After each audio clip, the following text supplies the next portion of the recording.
Бид бүхний мэдэх бүх кинон дээр гардаг, хүүхэлдэйн кинон дээр ч гардаг хорон муу санаатай дөрүүд. Энэ хүмүүс бидний амьдралд нийгэмд ч гэсэн оршиж байдаг. Хөвчлэн муу санаатай юм шиг хүйтэн сэтгэл төрүүлдэг, хоосон харцтай, аль эсвэл зүрх рүү чинь нэвт харж байгаа мэт, сүнсэг чинь нэвт харж байгаа мэт хардаг, харцтай, ямар ч өөрсдийнхөө реакцийг ил гаргадаггүй. Нэгэн сонирхолтой хүмүүсийн талаар энэ бичлэгэн дээр ярих гэж байна. Тэд нийгэмд зөвхөн 1% эзэлдэг бөгөөд бусад 8 векторудаас хамгийн цөөн тоогоор нийгэмд оршдог вектор. Тэдний авяас чадвар гэх юм бол маш нууцлагдмал. Гэхдээ ерөнхийдөө энгийнээр тайлбарлах юм бол зүүн савин гэж хэлж болох юм. Хамгийн өндөр зүүн савинд далд ухамсараараа зүүн савингоо мэдэрч бодлохгүйгээр ямар нэгэн зүйл бодохгүйгээр шууд үйлдэж чаддаг нэгэн вектор бол ялцчгүй өнрийн вектор. Өнрийн векторын хүмүүс ил нийгэмд гарах дургүй байдаг. Тэд үргэлж сүүдэрт хөшөөний цаана байх сонирхолтой байдаг. Яагаад гэвэл өөрийгөө ил гаргаснаар тооцоолоогүй ямар нэгэн гинтийн аюулд өртөх магадлал өндөр байдаг бөгөөд бас дээрэс нь сүүдэрт байснаар зүхтахад ч гэсэн амар байдаг тул сүүдэрт байхыг ирмэлцдэг нэгэн хүмүүс байх нэ. За тэгэхээр энэ векторынхаа талаар, өнрийнхаа векторынхаа талаар бүр илүү дэлгэрэнгүй эртний цаг үед эхлэлээс нь ярьцгаая л та. Бидний амьдрал уснаас эхэлсэн. Усанд амьдардаг амьтдын тарих бол хамгийн эртний тарих гэж тооцогддог буюу өөрөөр хэлэх юм бол рептилийн тарих, reptilian brain гэж бид нар бас ярьдаг. Энэхүү эртний тарихын хамгийн чухал үүрэг нь бол ялтчгүй амьд үлдэх. Амьд үлдэх гэдэг бол өнрийн векторын хүмүүс хамгийн чухал далд ухамсарын хүсэл, зорилго байдаг. Бусад векторуудын хувьд жишээ нь харааны векторын хувьд бусад хүмүүст сэтгэл түгэх, мөн өөртөө ч гэсэн сэтгэлийг татах хүсэл сонирхолтой. Сонсголын хүмүүсийн хувьд бол утга учирыг хайж бусад хүмүүст утга учирыг түгээх тийм сонирхол хүсэлтэй байдаг бол өнрийн векторын хүмүүсийн хувьд амьд үлдэх хамгийн чухал байдаг байх нэ. Гэхдээ өнрийн векторын хүмүүс мөн дээрээс нь бусад векторуудаас хамгийн ухаантай вектор бөгөөд хүн хизээч ямар ч хүн хизээч ганцаараа оршин тогтох боломжгүй, ганцаараа амьд үлдэх боломжгүй гэдгийг мэддэг учраас сүргийн амьд аюулгүй байдлыг нэгт тавьснаар өөрөө тэр сүрхтэй амьд үлдэх юм байна гэдгийг ойлгосон сэтгэлгээний механизмтай вектор тул зөвхөн өөрийнхөө амь насыг, өөрийнхөө аюулгүй байдлыг хамгаалахаас гадна сүргийн аюулгүй байдал, сүргийн амь настэй, сүргийн тэр оршин тогтнох, амьдрах тэр байдлыг хадгалж, хамгаалж, оршин тогтноож явдаг вектор юм байна. Энэхүү хүмүүс нь нэвчлэн улс төрчид байдаг. За эсвэл санхүүгийн ийм сүүдэрт байдаг нууцлагдмал ноёднууд байдаг. Ер нь бол энгийнээр ойлгочих юм бол нууцлаг ноёнтон гэж ойлгож болно. Яагаад ийм өндөр албан тушаалд эсвэл нийгмийн өндөр зэрэгт байдаг юм бэ гэхлээр нэгт мэдээж маш ховор байдаг учраас тухайн зүүн савинтай хүнийг тухайн өндөр албан тушаалтай хүн хажуудаа байлгаснаар өөрт нь ашигтайгаар бие биендээ харилцан ашигтайгаар хамтарч ажилладаг байх нь.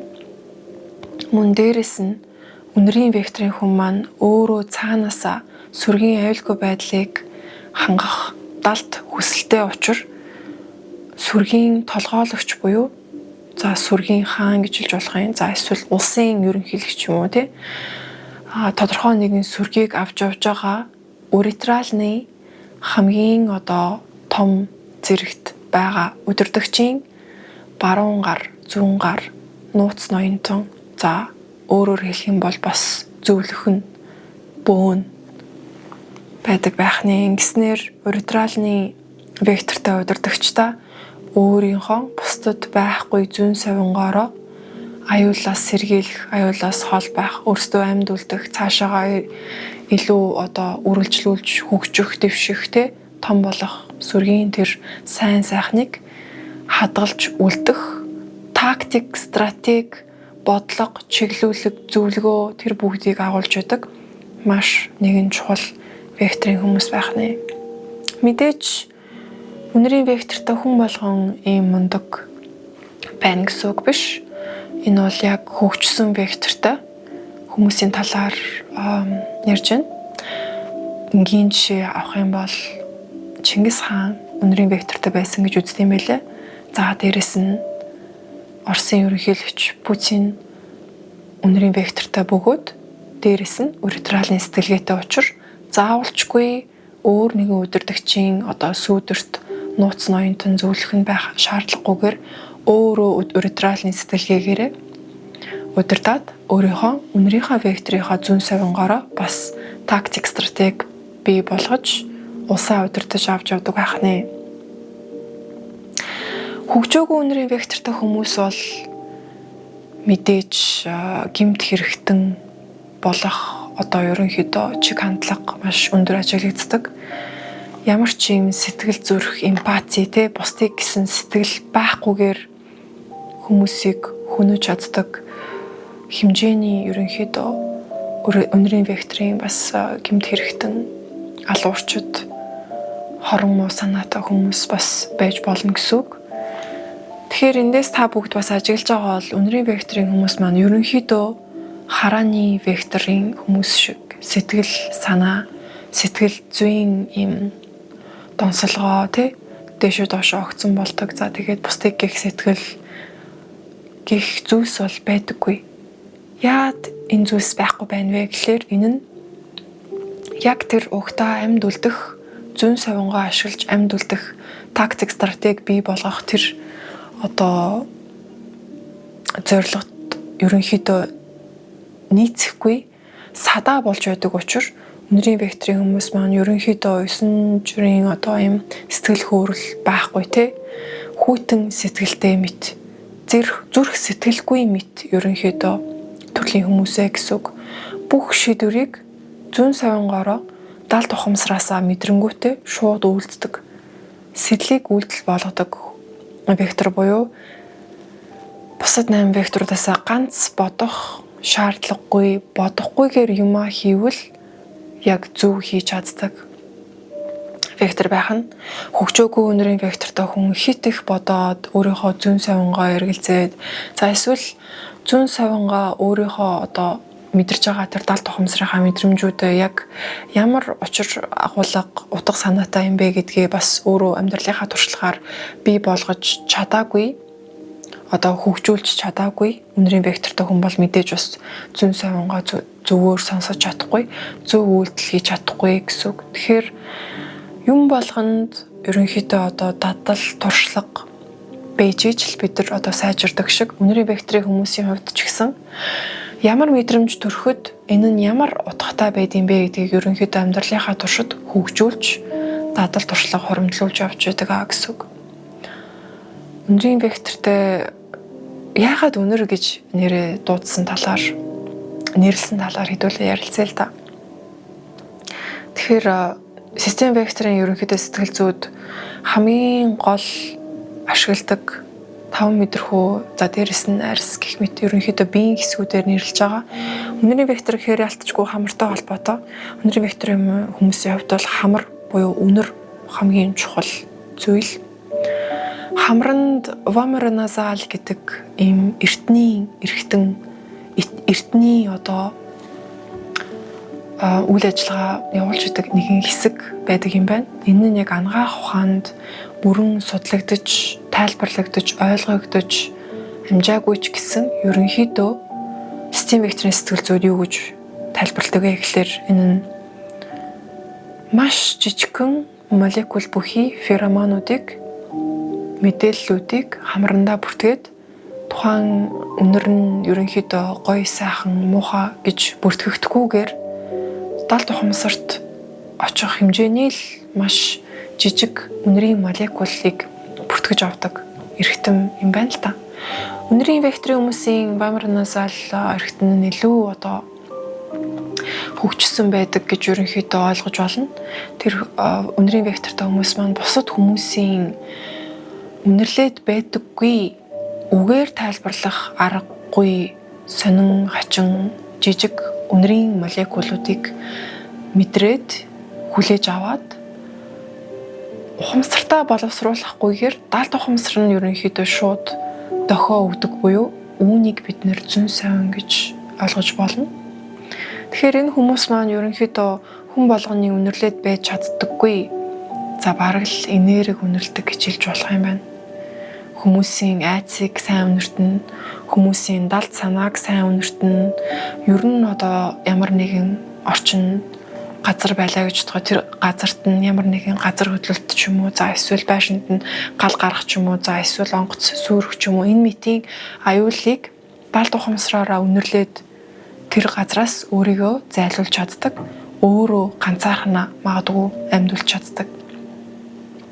Нэгэн энгийн жишээ хэвтүүлээ дурдэл та хичээл дээр ч гэсэн ярьжсэн. Үнэрийн векторын хүмүүс ер нь бол хэр баргийн бас шүн бат бүх сайн унтаж чаддаггүй төрлийн бас вектор юм байлээ. Яагаад ч юм шүн гинт сэрлээ. Нэг л гэрээсээ гармаар санагдлаа, магадгүй дэлгүүрээс гараад ямар нэгэн юм авмаар санагдлаа. Гэрээсээ гартал гэрн гал гараад дэлбэрэх ч юм уу те. Энэ бол зүгээр жишээ. Тэнгүүт тэр тухайн үнэрийн вектортой хүн маань яагаад гэдгээ мэдхгүйгээр ерөнхийдөө гэрээсээ гармаар санагдсан те. За эсвэл санамсаргүй байдлаар суух ёстой байсан онгоцноосоо хоцорсон чинь тухайн онгоц нь сүрэх гэх мэт жишээгээр өөрийнхөө амь насыг ухамсаргүйгээр авраад байдаг буюу бусад сургийнхаа ч гэсэн өөрийнхөө харьяалагдж байгаа сургийнхаа ч гэсэн аюулгүй байдлыг эрт дээр үед өөрийнхөө үнэрлэх чадвараараа за хортой хоол, хортой жимс, хортой мөөг, за эсвэл муудсан хоол, эсвэл хордуулсан хоор те дотор нь одоо хор хийцэн байгаа ундаа жимс хоол гэх мэт зүйлсийг үнрээрээ үнэрлэж мэдэнгүүтээ бусаддаа одоо сэрэмжлүүлж сүргийнхаа ч гэсэн амь насыг аварч чаддаг байсан учраас тухайн сүргийн хүмүүс маань ерөнхийдөө үнэрийн векторынхаа сүргдэг ганц байгаа үнэрийнхаа векторынхаа хүмүүсийг хүнийг ерөнхийдөө ялтчгүй айх, хүндлэх, тэ бишрэх тиймэрхүү хандлага бассаад ерөнхийдөө эрсдэрүүд ч гэсэн байдаг байсан байх нь. Нэг сонирхолтой факт бас нэмээд хэлэх юм бол үнэрийн векторын хүмүүс яагаад ч юм нэг л бусад хүмүүст таалагддаг. Нэг л хүний үнэргүй гэж хүртэл Монголд хэлдэг. Яаж оноод хэлсэн гэмээр сонирхолтой үнэрийн векторын хүмүүс өөрөөсөө үнэр ялгаруулдаггүй. Ихэнх бусад векторын хүмүүс за ялангуяа харааны векторын за уретралны векторын хүмүүс өөрөөсөө маш их эмоцийн маш их одоо үнэр биенээсээ ялгаруулж байдаг. Тэр нь болохоор одоо би өдөрдий гэсэн жишээ нь энээр одоо үнэр уретралны вектортай хүн ялгаруулж байгаа бол харааны вектортой хүн эсвэл айдсын эсвэл одоо дур тачаалын намайг хүсээч гэдэг тийм дур хүслийн үнэр ялгаруулдаг байхад үнэрийн векторын хүмүүс маань өөрөөсөө ямар ч үнэр ялгаруулдаггүй буюу өөрөөсөө ерөнхийдөө энерги бусдад ялгаруулдаггүй мэдээлэл бусдад түгээдэггүй өөрийнхөө талаар одоо нууцлагдмал байдаг гэж ойлгож байна. Ийм ч учраас ихэнх одоо хүмүүсийн дургуутслыг хүргэж идэг те сонин хачин амтан одоо яадаг чинь эсвэл ийм хүүтэн харцтай ч юм уу те ямар нэгэн байдлаар бусад хүмүүсийн дургу хүргэдэг. Ягаад гэвэл бид нар бие биенээ үнрээрээ таньж мэдэлцээд за энэ нэг иймэрхүү хүн байх шүү вэ. За энэ нэг иймэрхүү хүн байх шүү вэ гэх мэтээр ерөнхийдөө бие биенийхээ талаар мэдээлэл солилцсноор хоорондоо аюулгүй баталгаатай мэдрэмжийг авч бие биендээ нийгэмшиж одоо нээлттэй харилцдаг бол үнэрийн векторын хүн маань өөрөөсөө үнэр ялгаруулахгүй за дээрэс нь үгдөө багта нууцлагдмал харцсан хүйтэн эсвэл харцсан өөрийг тань тас сүнс рүү ширтээд зүрх сэтгэл рүү тань ширтээд байгаа мэт юм эвгүй мэдрэмж төрүүлэх хэмжээний сонирхолтой содон хүмүүс байдаг байх нэ. Мэдээж энэ хүмүүс маань бусад хүмүүсийн дургу хүргэж байгаа учраас өөрийнхөө авиас чадвараараа уретральны вектортай удирдагчийнх нь ерөнхийдөө баруун эсвэл зүүн тал зүүн гар нь болж иж өөрийнхөө тэр хэрэгтэй зүүн совингороо одоо мэдээлэл хуваалцснаар уретральны векторын удирдагч маань үнэрийн векторыг бас бусад сүргийн хүмүүсээс хамгаалдаг иймэрхүү одоо эренбтэй байдаг байсан юм байна дээр үед. За дээрэс нь ерөнхийдөө үнэрийн векторын одоо гол зорилго өөрийг маань сүргээ хамгаалах гэсэн шиг үнэрийн вектор одоо хүмүүс сүрэг дотор хэрэггүй байгаа, хэрэгцээгүй байгаа эсвэл сүрэгтэй аюул авчрах, сүйрэл авчрах хэмжээний одоо ийм сүрэгт байгаа хүмүүсийг зайлуулж сүргээсээ одоо холдуулж чадах хэмжээний эренбтэй болцсон байдаг учраас үнэрийн векторын хүмүүс ерөнхийдөө бусад хүмүүст айцыг төрүүлээд дээрэс нь үнэрийн векторын хүмүүсийн хажууд бид нар цаанаасаа өөрийгөө одоо ийм зөв харагдуулах гэж хичээдэг айдаг байх нь та магадгүй таны амьдралд бас тиймэрхүү тохиолдол учирч байсан байж магадгүй нэг хүнтэй ингээд таарад эсвэл нэг ангид ч юм уу те нэг компанид ажилд орж үзэхэд тэр хүний хажууд ерөнхийдөө ингээд назгаарч болохгүй мэт сэтгэл тань цаанаасаа төрөөд ажиллаа сайн хийх хэрэгтэй хийхгүй бол болохгүй. Яагаад гэвэл тэр үнэрийн векторын хүн таныг айлгаж байна тий. Би ажиллаа хийхгүй бол магадгүй ажилласаа хаалгадах юм байна. За эсвэл би хичээлээ сайн хийхгүй бол энэ хүн намайг яадаг чинь тий муу тавих юм байна ч гэдэг юм уу.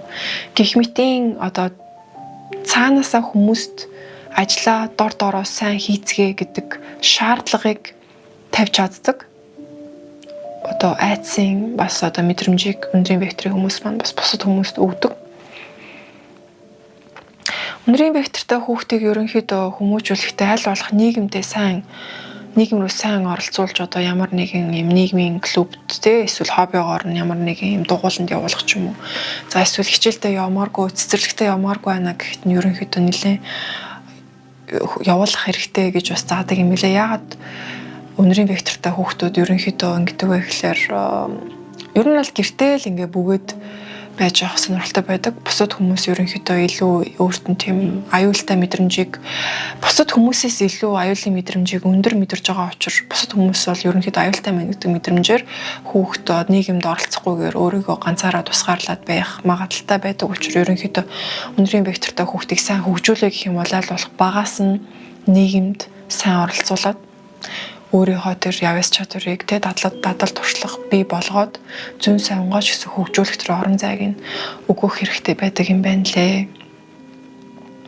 Үнэрийн векторыг кинон дээр ерөнхийдөө дандаа юм хорон муу санаатай дүрүүдээр илэрхийлж байдаг вампирууд те. За тэгээд Harry Potter дээр гардаг Voldemort ч гэсэн ерөнхийдөө хамаргүй байдаг нь яагаад бас тэгэж дүрсэлсэн яаж тэгэж таарсан бас сонирхолтой санагдсан. Яалтчгүй одоо Silence of the Lambs гэдэг кинон дээр бас гардаг Anthony Hopkins гэж жүжигч нь түнчлэн бас үнэрийн вектортай өөрөө жүжигчин. Ерөнхийдөө хорон муу санаатай дөрүүд тоолдог хитгэн л ерөнхийдөө жүжигчд байдаг шүү дээ. Яг байн дандаа тийм муу дүр тоглодог. Тэр жүжигчд маань ерөнхийдөө өөрсдөө үнэрийн вектортай буюу өөрсдөө тийм хүйтэн мэдрэмж өгөхөөр тэ сэтгэл зүрхгүй мэд тийм үнэргүй мэдрэмж өгдөг жүжигчд учраас яалтчгүй тийм одоо дүрд тоглодог байх нэ. Үнэрийн векторын хүмүүсийн хувьд бол яалтчгүй одоо бусад хүмүүсээс илүү үнэрийг мэдэрч авч бүртгэж идэг учраас ихэвчлэн бусад хүмүүс бүгдээрээ өмхий гэдэг үзэл бодолтой байдаг юм байна л та. Өөрөө бол үнэргүй цэвэрхэн те. Бусад хүмүүс бүгдээрээ үнэр ялгаруулдаг. Эднэр бол надаас дор гэж ерөнхийдөө үзэх хандлага, superior хандлага өөрт нь бас байдаг үнэрийн вектор хүмүүс. Царай нь ялтчгүй нэг юм жоохон ярваасан, яруугаар те. Эсвэл юм жоохон их цантаа ч юм уу, хүйтэн тиймэрхүү дүрдөрхтэй бас байдаг юм байна. Үнэрийн вектортой хүмүүс үнэрэн тэмцэг болохоор өөр нэг хүчтэй үнэр агуулж байгаа хүнтэй бол харилцаанд ороход маш төвөгтэй байдаг учраас ерөнхийдөө өөртөө л хвчлэн цагийг өнгөрүүлдэг. Магадгүй эхнэр юм уу нөхөртөө болдоггүй. Хэрвээ эхнэр нөхөртөө болвол өөр шигээ үнэрийн вектортай буюу үнэргүй хүнтэй хамт байж чадна. За эсвэл одоо нөхөн үржихтэй ямар ч юм одоо сэтгэл зүрх хайр дурлал гэхээсээ илүү прагматик яг юм ач холбогдолтой магадгүй нөлөө бүхий өөрийнх нь алсын зорилгот нь хэрэгтэй бүхий тийм партнёртойгоо суух, хүүхэд гаргах, гэр бүлтэй болох бас боломжтой. За тэгээд ерөнхийдөө үнэрийн векторын хүмүүс маань маш уян хатан, маш барьцгүй, хизээл бол хизээ магадгүй өөрийнх нь зүүн сонгоос шалтгаалаад тэр сэтлээс нь шалтгаалаад үйлдэлүүд нь өөрчлөгдөж болохоор ерөнхийдөө бас араас худаг шахаад хизэж бэлэн байдаг. Тэрийг ерөнхийдөө өөрөө ч гэсэн одоо буруу юм хийж байна гэж анаалны хүн шиг ерөнхийдөө бодох тэр моральны одоо стандарт хэмжигдэхүүн бас өөрт нь байдаггүй. Яг тэр сүргийн нийтийн ашиг тусын төлөө хүний золиос байхад болно гэж ерөнхийдөө авч үздэг тиймэрхүү сэтгэлгээтэй хүмүүс байдаг. Миний хувьд бүх векторуудыг үзэхэд ер нь бол хамгийн сонирхолтой санагдсан векторууд бол ялцчгүй үнэрийн векторууд 1% эзэлдэг буюу хамгийн ховор төрдөг цаанаасаа тий. За мэдээж одоо энэ хэдэн хувь эзэлж төрж байна, хэдэн хувь эзэлж векторууд орж байна мэ гэдэг нь яг инстинкт векторын сэтгэл зүйн одоо Godfather Юрий Бурлан өөрөө юу гэж тайлбарладаг вэ гэхээр тухайн нийгэмд ямар вектор ач холбогдол дутагдж байна вэ, ямар вектор хэрэгтэй байна вэ гэдэг ерөнхийдөө нийтийн хамтын ухамсарлогын мэдээллээс хамаарч тухайн вектортой хүүхдүүд бол шинээр төрдөг гэж тайлбарладаг юм байна лээ. Дээрээс нь үнэрийн вектортой хүмүүс мэдээлэл хаанаас авдаг вэ гэхлээр хамтын ухамсарлогыг Карл Янг, Sigmund Freud бас энэ ухагтхууныг хамгийн анх гаргаж ирж байсан collective conscious гэдэг ухагтхуун хамтын ухамсарлогыг гэж байдаг. Одоо бид нар Монгол улсад амьдарч байгаа Монгол улсын монголчуудад бидэрт бүгдэнд нь хамтын нийтийн ухамсарлогын одоо юм мэдээллийн сан гэж ойлгож болох юм. Интернет шиг, клауд шиг тэ дата хадгалж байгаа. Тэр хамтын нийтийн ухамсарлогыг ерөнхийдөө үнэрийн векторын хүмүүс маань нэвтрээд хэрэгтэй мэдээлэл авч чаддаг. Тийм содон маш гахалтай өгөгдөлтөө хамгийн эртний рептилиан тархитай ийм нэгэн вектор байх нэ. За энэ хөвчлэгээрээ би ямартайч та бүхэндээ хамгийн ихний ээлжинд хамгийн хэрэгтэй гэсэн мэдээллүүдээ үнэрийн векторын талаар хүргэлээ. Та бүгд таалагдсан гэж найдаж байна. Дараачихаа вектороор уулзцгаая. Баярлалаа.